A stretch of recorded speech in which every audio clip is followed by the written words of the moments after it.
എറണാകുളം ജില്ലയിൽ പനി ബാധിതരുടെ എണ്ണം ദിനംപ്രതി വർദ്ധിക്കുന്നു. ഇന്നലെ മാത്രം സർക്കാർ ആശുപത്രികളിൽ 1116 പേർ പനിക്ക് ചികിത്സ തേടിയതായി ആരോഗ്യവകുപ്പ് അറിയിച്ചു. ഇന്നലെ 11 പേർക്ക് ഡെങ്കിപ്പനി സ്ഥിരീകരിച്ചതായും റിപ്പോർട്ട് ചെയ്യുന്നു. എറണാകുളം ജില്ലയിൽ പനി ബാധിതരുടെ എണ്ണം ആശങ്കാജനകമായി ഉയരുന്നു. ഇന്നലെ മാത്രം 1116 പേർ സർക്കാർ ആശുപത്രികളിൽ പനിക്ക് ചികിത്സ തേടി. ഇതിൽ 24 പേർ കിടത്തി ചികിത്സയിലാണ്. ഡെങ്കിപ്പനി ഉൾപ്പെടെ വിവിധ പനി രോഗങ്ങൾ റിപ്പോർട്ട് ചെയ്യപ്പെടുന്ന സാഹചര്യത്തിൽ ആരോഗ്യവകുപ്പ് ജാഗ്രത തുടരുന്നു. ഇന്നലെ 11 പേർക്ക് ഡെങ്കിപ്പനി സ്ഥിരീകരിച്ചു.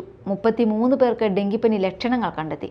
39 പേർക്ക് ഇൻഫ്ലുവൻസയും 3 പേർക്ക് മഞ്ഞപ്പിത്തവും ഒരാൾക്ക് എലിപ്പനിയും സ്ഥിരീകരിച്ചു. നായരമ്പലം സ്വദേശിക്കാണ് എലിപ്പനി ബാധിച്ചത്. ജില്ലയിലെ വിവിധ പ്രദേശങ്ങളിലാണ് ഡെങ്കിപ്പനി കേസുകൾ റിപ്പോർട്ട് ചെയ്തിരിക്കുന്നത്. മഴുവന്നൂരിൽ ഷിഗല്ല സ്ഥിരീകരിച്ച 23 വയസ്സുകാരൻ രോഗമുക്തനായി ആശുപത്രി വിട്ടു. കഴിഞ്ഞ മാസം മൂലംകുഴിയിൽ റിപ്പോർട്ട് ചെയ്ത ഷിഗല്ല കേസും രോഗമുക്തിയോടെ അവസാനിച്ചതായി ആരോഗ്യവകുപ്പ് അറിയിച്ചു. Media time, Kochi.